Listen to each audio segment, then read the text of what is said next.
السلام عليكم ورحمة الله وبركاته، حبايبنا عاملين ايه؟ يا رب تكونوا بخير. خلص الدوري المصري وخلصت حكاياته والأكشن والإيجيبشن ليج والحلويات بتاعته. مبروك لكل جمهور نادي الزمالك، بطولة دوري مستحقة. 56 نقطة، مركز أول، مركز تاني بيراميدز، مركز تالت نادي الأهلي. للمرة الرابعة من 50 سنة. 50 سنة الأهلي بيطلع مركز تالت. بس احنا يعني بصراحة عملنا رقم قياسي جديد. احنا لأول مرة في تاريخنا نتأهل الكونفدرالية دايركت. انت رحت الكونفدرالية انت الطبيعي كنت بتروح ان انت بتروح دوري الأبطال تخسر وبعد كده تروح تاني بعدها الكونفدرالية. لا، انت رحت على طول دايركت دلوقتي. يعني اللعيبة ما شاء الله عملوا انجاز. تصحيح بس المعلومة هي حلوة، يعني المعلومة حلوة ان احنا بنقول ان احنا خدنا السوبر والزمالك الدوري ويجي بيراميدز الكاس. لا، السوبر ده يخص العام القادم اللي فات، يخص السيزون اللي فات، ما يخشش السيزون ده. فبلاش بس نهرتل ونمشي كلام غلط. الموسم مش للنسيان خالص. الموسم ده هيبقى علامة فارقة في تاريخ الأهلي. ازاي الاهلي كان سلبي، ازاي الاهلي كان سيء كإدارة، كلعيبة، كجهاز فني، أسوأ جهاز فني شفته في حياتي. يعني هو وسوارش بصراحة الاتنين بيتنافسوا. يعني طرب جاي يفتكر انه ينفعل ويزعق ويهاجم اللعيبة ويشد على اللعيبة في آخر 3 ماتشات.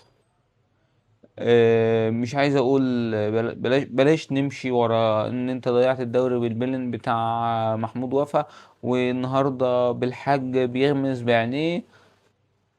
بعيدا عن كل ده، انت كنت خلصت ماتشك. انت دلوقتي خسرت الدوري فرق كام نقطة؟ فرق 3 نقط، صح؟ ايه رأيك لو كنت كسبت زد وكنت كسبت المصري وكنت كسبت بيراميدز ماتش من الاتنين، بدل ما انت اتغلبت رايح جاي؟ انت خسرت. وكالعادة يعني الزمالك كسب الدوري، مش عشان هو جامد قد ما هو كان عنده اللعيبة عايزة تكسب الدوري تعمل اللي عليه. قدر إمكانياتهم بيجيبوا آخر الدواسة. مش مش بينزل بيتمنظر. فين في الآخر على ما عرفت إن أنت عندك لعيب اسمه حسين الشحات ممكن يقلب لك ماتش، يجيب لك ماتش الزمالك الدوري رايح جاي، انت كسبت الزمالك رايح جاي. ده معناه انك انت كنت اقوى. بس انت ما كانش عندك التنافسية مع الفرق. بيكسب الدوري دايما هو اللي بيحصل نقط من الفرق اللي تحت على فكرة. يعني انت لو كنت كسبت زد، لو كنت كسبت المصري، لو كنت كسبت انبي في الذهاب، كل الماتشات دي لو كنت لميت نقطها انت ما كنتش احتجت اصلا ماتش النهارده. يعني في 6 نقط انت ضيعتهم، لو كنت جبتهم كنت خلاص انت كنت كسبت الدوري من قبل الماتش بتاع، يعني من ماتش الزمالك. خلاص يعني انبي بالنسبة خسرت انبي، خسرت المصري، بقيت قد الزمالك في الاخر هتكسب عشان في مواجهات المباشرة. اسوأ اسوأ دوري انا شفته للاهلي. اسوأ تعامل شفته لعيبة الاهلي. مدرب ساذج، ادارة ساذجة جدا، ادارة ساذجة لان انت كنت شايف ماشي طرب عشان ما ياخدش 6 مليون دولار. طب انت خسرت قد ايه بقى؟ قلت الكلام ده قبل كده بس الواحد متضايق. انا قبل الماتش كنت بتكلم عادي اللي هو قشطة الزمالك ياخد الدوري. بس لما بعد الماتش او بعد ما الدنيا ضلمت، ده انا ما خدتش دوري، ما رحتش دوري ابطال افريقيا، خسرت كل حاجة. سيزون هيزعلني جدا السيزون الجاي. آه، انا ضد سياسة ان انا هجيب مدرب بقى دلوقتي مش اللي هو افضل حاجة، لا تاني افضل حاجة عشان خاطر انا العب كونفدرالية. ما فيش بلاش التخلف ده، بلاش الهبل ده. هات مدرب يقعد معاك 5 سنين يا عم، هات مدرب يقعد يكمل معاك، يجي يبقى عامل حسابه انت مطلوب منك دوري وكونفدرالية، او على الاقل توصل لنص النهائي في الكونفدرالية. وصلت هتكمل معانا ودوس. انما اصل اجيب مش عارف ايه مشي الدنيا وارجع تاني ادور على مدرب؟ طب وليه؟ لا، انت عندك فرصة كإدارة ان انت النهاردة تقدر تذبح، تقدر تخلص بقى الايه اللي مش عاجبك تمشيه، واللي بيتني ويتعوج عليك، واللي يعمل لي وكيله يتكلم وهو يقول عكس وكيله لا ده انا بتاعكو ده انا لاعبكو، والوكيل يطلع اصلا يقول لك انا هعرف افسخ العقد ازاي ويشوط في الاداره. الاداره قالت لك انا مش هجدد العقد الا لو انت يا امام، طبعا الكلام على امام عاشور يعني، الا لو انت يا امام مفيش تعامل مع ادم وطن، او انا مش هجدد لك بالتعامل مع ادم وطن. طب ما هو جددت له، وبعد ما تجدد له ادم وطني هيفضل الوكيل بتاعه، فانت استفدت ايه؟ برضه ادم وطني هيجي يرخم عليك، وبرضه ادم وطني هيجي يتكلم مع السوشيال ميديا وعلى الاعلام بطريقه مش كويسه. اللعيب بيحترم نفسه يا شكرا ما ننحرمش، مش ابو تريكة، مش الخطيب امام عاشور، في اعظم منه واحسن منه مشوا من النادي وبطلوا وما تضرناش. هو امام عاشور مش لعيب عنده الموهبة عنده كل حاجة، بس بيقلب وشه شكرا ما نلحمش مع السلامة.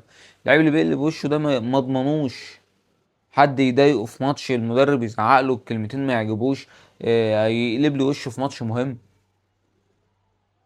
فلا، لازم يبقى عندي إدارة من حديد، إدارة قوية جدا تاخد قرارات بقى واشوفها آه، تظبط حته المرتبات دي. انت لازم تظبط حته المرتبات دي، انت اوضه اللبس باظت منك بسبب المرتبات، بسبب من الاخر عقد زيزو وعقد تريزيجيه. اظبط بقى الحته دي، خلي الاداره خلي الفرقه تتظبط الموسم الجاي، وهات مدرب محترم. معكش تجيب مدرب اجنبي محترم ما تجيبش، بلاش ترقيع، كفايه ترقيع. اداره الاهلي من 2018 لحد تاريخه جبنا كميه مدربين اجانب، انت ما جربتش غير في اتنين، سوري ما نجحتش غير في اتنين تجربة. انت نجح معاك فايلر، نجح معاك موسيماني، نجح معاك كولر. مين اللي يعتبر تجربة؟ هو فايلر وكولر، لان موسيماني انت جايبه عشان هو نجح في صن داونز، فتعالى كرر التجربة بتاعتك هنا. على العكس انت جبت سوارش فشل، جبت ريبيرو فشل، جبت تورب فشل، انت ما جبتش مدرب اجنبي ناجح. حتى فايلر على فكرة زهق ومشي، الله اعلم إيه الكواليس بتاعت فايلر اللي خليته يمشي. فانت موسم مش للنسيان نهائي، انا عمري ما هنسى الموسم ده بالسوء ده، بالحاله اللي انا كنت فيها دي، ان انا كنت مخنوق ان انا اتفرج على ماتش الاهلي، ان انا زهقان ان انا اتفرج على ماتش الاهلي. كنا بنتفرج على الاهلي وممكن تقول ان الماتش مش هيبقى كويس او الفرقه مش هتأدي، بس عارف ان انا هكسب في الاخر. انا ممكن ما اجريش في الاول، بس انا عارف ان انا هجيب اخر الدواسه وهسبق ولما اركب ما بنزلش. لا عادي، انا شفت الاهلي بيركب وبينزل الموسم ده، شفت حاجات كتير، او شفت اللعيبه عندها سلبيه غير عاديه، شفت اخطاء بتتكرر هي.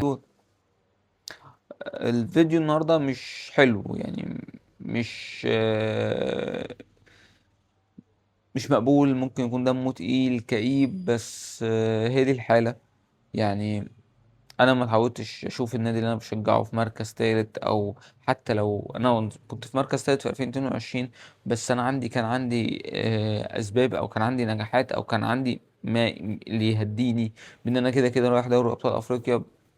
انما الموسم ده مفيش اي حاجه، مفيش اي حاجه، انا حتى ما عملتش اللي عليا، ومثلا كنت جامد وبعمل اللي عليا، بس بيراميدز والزمالك كانوا اجمد مني فخدوا ده. لا انا كسبان الزمالك ده رايح جاي وكسبانه في السوبر، مفيش مره قابلت الزمالك الا لما كسبته يعني. فياخد هو الدوري ليه؟ لأنه هو عرف يلم نقط في الوقت اللي المفروض يلم نقط فيه. ده رأيي، ده رأيي اللي أنا شايفه إن ده السبب في خسارة الدوري. أنت ما لمتش نقط، اللعيبة ما كانش عندها قدر من المسؤولية، الإدارة اتأخرت في تغيير طرب لو كنت غيرته من بدري على الأقل على الأقل كنت ممكن تنقذ الدوري اللي يدخلك دوري أبطال أفريقيا، تلحق أفريقيا، كنت ممكن تلحق أفريقيا نفسها كبطولة وأنت بتلعب فيها، ما تخسرش من الترجي رايح جاي ونتعاير بالهزيمة هنا في مصر بتلاتة. ما انت بوظت الموسم كله، انت ما بقاش عندك غير فرصة واحدة، ان انت عشان تروح كاس العالم 2029 ان انت لازم تشارك في 2028 وتاخد دوري ابطال افريقيا. في النهاية التغيير لازم يكون شامل وجذري، ده رأيي، لازم يكون واصل لكل حاجة. حابب اعرف ارائكم في المفروض ايه اللي يتغير وايه اللي المفروض يتعمل، وفي النهاية ما تنساش اللايك والشير والسبسكرايب.